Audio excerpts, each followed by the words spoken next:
Bonjour et bienvenue dans ce nouveau tutoriel vidéo consacré au langage dynamique Less. Dans les précédents tutoriels, je vous avais montré la syntaxe de base de Less et je vous avais expliqué comment faire des variables.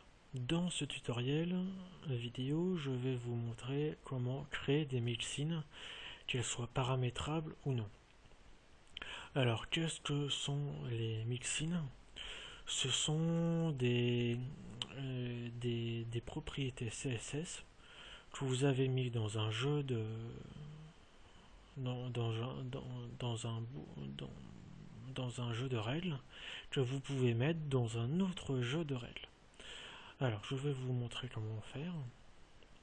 Voilà, donc j'ouvre mon fichier index.php et mon fichier less. Voilà. Donc dans mon fichier less, j'ai 3 balises paragraphes donc qui représentent chacun un bouton et mon fichier less correspondant.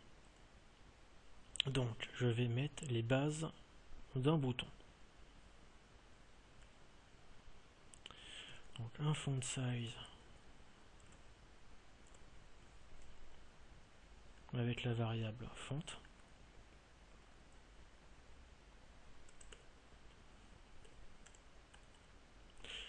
Je mets ensuite, alors je vais mettre ici un margin right à 10 pixels. Je mets un display à inline pour que les balises soient en ligne au lieu de les uns en dessous des autres. Ensuite je mets un padding à 2 pixels, donc en haut et en bas, et à 5 pixels à gauche et à droite. Et ensuite je mets un color à white. Ensuite, moi à partir de là, pour chaque bouton, comme ils ont 3 couleurs différentes, donc vert, orange et rouge, je vais mettre un background par rapport à la couleur, donc ici c'est green, et ensuite je vais mettre un bot shadow pour mettre un ombré, un effet d'ombre par rapport à chaque bouton. Donc c'est un box, alors ici box shadow, donc c'est 2 pixels, 5 pixels pour le flou et la couleur. Voilà. Et comme il existe de vues navigateur pour le bot shadow, je le copie-colle plusieurs fois et je vais mettre des préfixes pour les vues navigateurs. Donc je commence par Moz pour Firefox. Je mets ici WebKit pour Google Chrome par exemple. Et je mets ici O pour Opera. J'enregistre. Et là vous pouvez voir ici, donc mon bouton est en vert, c'est bon. Il ne me reste plus qu'à faire la même chose pour les deux autres boutons.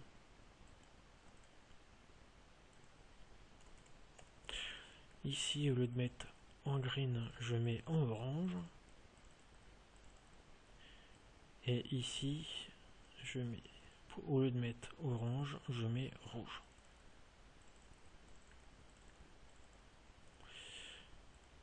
Je réactualise et vous pouvez voir mes 3 boutons sont en ligne et ont bien les couleurs générées.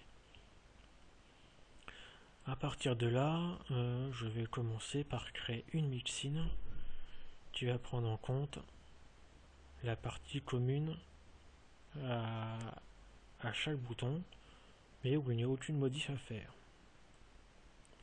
Donc je prends ceci et je vais créer une mixin qui s'appellera bouton forme. Donc pour créer une mixine, enfin un nom de mixine, il faut faire un point, bouton forme, des parenthèses, et je mets entre crochets les valeurs que je vais mettre en compte dans cette mixine.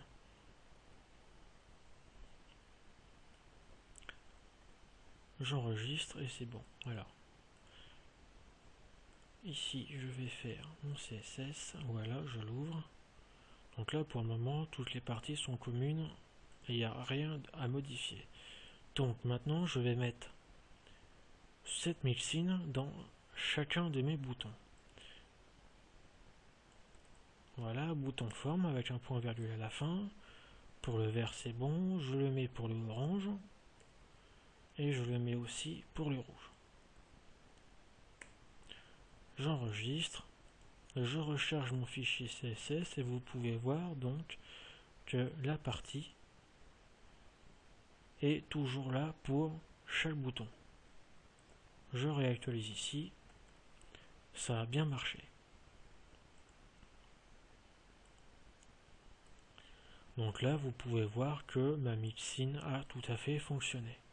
Alors il suffit par exemple pour voir la différence, il suffit que je mette bloc juste ici par exemple. Et voilà, donc vous pouvez voir les trois boutons la valeur display de chaque bouton a changé. Je reviens ici, et là par exemple au lieu de mettre, je sais pas moi, color ici, color white, je mets par exemple black. Je le change ici, la valeur noire est pour tous les boutons. Donc ça marche. Je remets normal et c'est bon. Maintenant, je vais vous montrer comment créer une mixine, mais avec des paramètres. Donc c'est une mixine paramétrable. Alors, je vais utiliser cette partie-là pour vous montrer comment le faire. Alors d'abord, je crée donc je crée le nom, donc c'est bouton color. Ça c'est bon. Avec des parenthèses et les crochets pour mettre toutes les valeurs.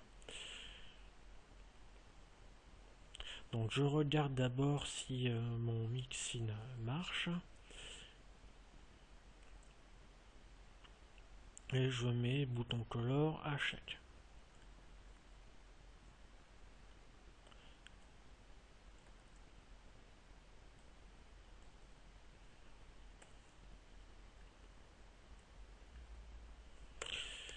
Donc voilà.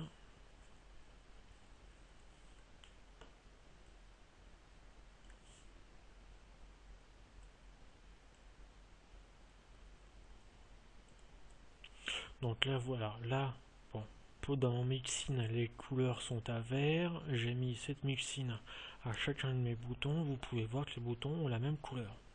Donc c'est bon. Maintenant, la première chose donc à faire, c'est de mettre un paramètre à cette mixine. Donc là, vous voyez bien qu'il faut mettre... là, il faut que je change la couleur et je vais mettre un paramètre couleur. Donc je le nomme. C'est comme pour une variable. Hein. Il suffit de mettre un arrobase et le nom de votre paramètre. Donc arrobase color et je le mets à la place de la couleur dans chaque commande CSS. Donc je les change. Et voilà. Ensuite, alors j'ai fait une erreur quelque part. Oui, voilà. C'est pas une erreur que j'ai faite. C'est juste que j'ai oublié de mettre les parenthèses ici et le nom de la couleur que je veux mettre. Donc là ici j'ai mis une variable. Je mets donc des parenthèses à chaque bouton color que j'ai pu mettre dans mon fichier less. Et au lieu de mettre le paramètre, je mets le nom de ma couleur. Donc ici c'est vert, ici je vais mettre orange, et ici je mets rouge.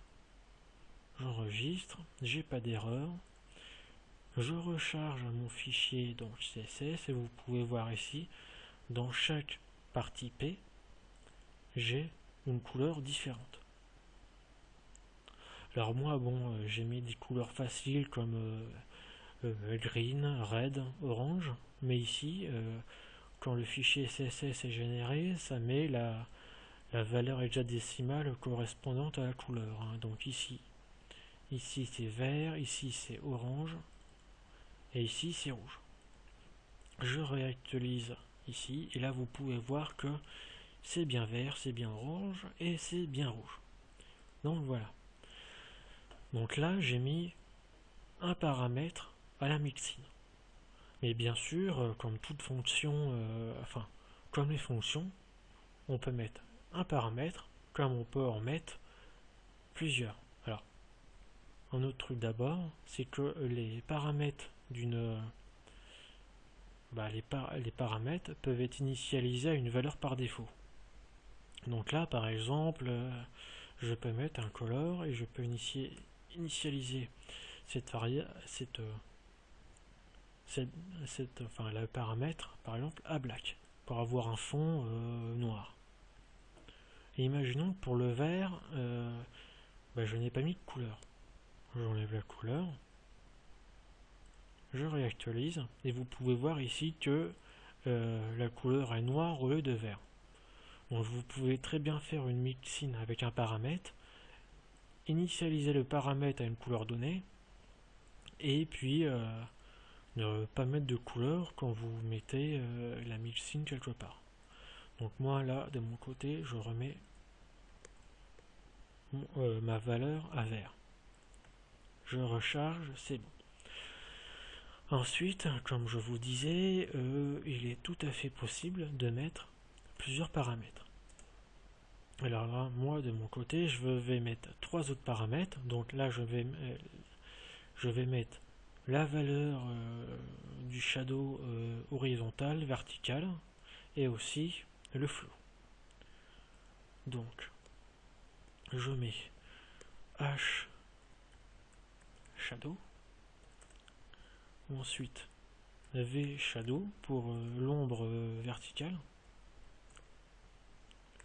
et ensuite je mets @blur pour le flou. Ensuite, je change toutes les valeurs juste ici.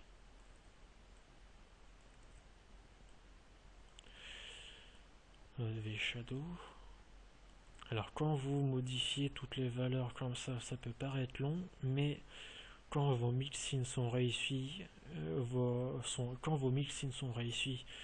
et que vous les mettez dans votre code, ça peut vous faire gagner du temps, mais largement. C'est-à-dire qu'au lieu de faire un design en une journée, vous pouvez le faire en une demi-journée. C'est très rapide. Blur, voilà, ça c'est bon. Alors, je vais les initialiser à des valeurs par défaut. Donc là, par exemple, à shadow, je mets 2 pixels. V shadow, je vais aussi le mettre à 2 pixels. Et blur, je le mets à 5. Donc là, c'est bon. Là, j'enregistre, c'est bon. Je recharge ici. Et là, vous pouvez... Alors, là, j'ai initialisé toutes mes variables par défaut. C'est au cas où j'en oublie une. Par exemple, là, le blur, je n'initialise pas. Je le mets pas à 5 pixels, ça me met un message d'erreur. Parce que là, par exemple, ici à green, je n'ai pas la valeur pour le flou et ça me met un message d'erreur et ça ne marche pas. Donc là, je le mets à blur, je mets 5 pixels, j'enregistre. Et pour mon bouton vert, pour mes 3 boutons, j'ai bien le flou à 5 pixels. Alors là, par exemple, pour mon bouton color, j'ai juste mis la couleur, je n'ai pas forcément besoin de mettre les autres valeurs, qui normalement sont à 2 pixels et 5 pixels. Là, par exemple, voilà, j'ai mis les 3 valeurs, mais ça ne change en rien, ça ne modifie en rien mon bouton. Mais vous pouvez tout à fait mettre d'autres valeurs pour montrer les différences par rapport aux autres boutons. Là par exemple j'ai tout doublé, ça marche tout à fait. Je peux aussi tout à fait changer et ne mettre aucune valeur dans mon bouton color. J'enregistre et tout est initialisé comme je l'avais mis de base. Donc là je mets 2 pixels, 5 pixels et je vais mettre les mêmes valeurs. Voilà. Donc là c'est bon, je vous ai montré comment faire une mixine paramétrable et comment rajouter des valeurs par défaut pour éviter les messages d'erreur comme je vous ai pu montrer. Donc les messages d'erreur pouvant être... Voilà. Ah oui, alors là il n'y a pas de message d'erreur. Donc là, imaginons je mets pas de valeur, voilà. Quelquefois, vous pouvez avoir des messages d'erreur. Donc je vous ai montré comment faire une mixine avec qui ne génère aucun message d'erreur. Voilà. Donc je vous ai montré comment faire une mixine donc normale et une mixine paramétrable. Voilà. Vous pouvez tout à fait l'utiliser pour par exemple la largeur et la hauteur. Voilà, vous pouvez générer toutes les mixines que vous voulez avec ça. Voilà, donc le tutoriel est fini pour aujourd'hui et je vous dis à la prochaine fois.